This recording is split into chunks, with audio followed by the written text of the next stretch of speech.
Mixed Boxing Association Ammba officials Amadi players sing gold thread Amadi silver medal ahumga loinana ngasi IMPHAL da thunglakhrei Nepal gi Kathmandu da laiba Budhanikantha Municipality Third World Mixed Boxing Championship 2026 ta Ammba gi players singna gold medal thread Amadi silver medal ahum lawrakhibani championship aduda Mohammad Rafi, Mohammad Samir Hussain, Amadi Mohammad Wahidur Rahmana officials sing oina saruyaki. Loinana Mohammad Yusuf Yungkhaibam Abdul Mugni, Basai Mohammad Junaid, Yungkhaibam Khursid, Soab Sheikh, Thaudam Brishiket Singh, Thingbaijam Alvi Singh, Mohammad Ahmad Makakmayum Silpas, Amadi MK Parvina Sanaroi sing oina saruyaki. World gi oina handak chatpa kansida thar world mixed boxing championship asida aibo world gi oina technical director su khanjrai aduga ai khoi traumdoi chachabani traumdoi chatpasi ai khoi official ahum mama angang tara ama aduga angang tara sigi manungda gold tare silver ahum adu maina handaki world gi sida world championship asida laurai aduga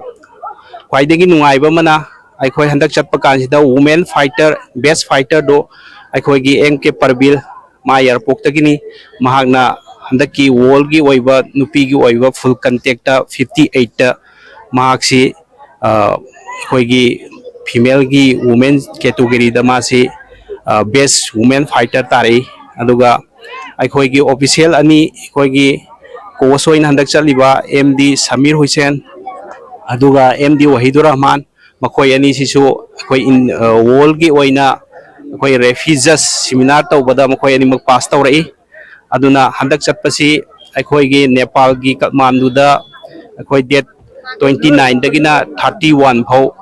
koi sana zero bani ada sana ba chatpasi koi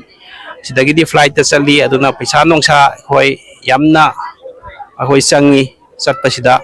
aduna koi gi Manipur government na koi gi hairiba mixed boxing all Manipur big boxing association lasi akoi ahan boina aina Manipur da saktak chabani aduna hairiba game asi yam nungaiba game amasuni aduna akoi gi Manipur government na su hairiba game asi mileng chanbiraga koi gi sport minister amasung koi gi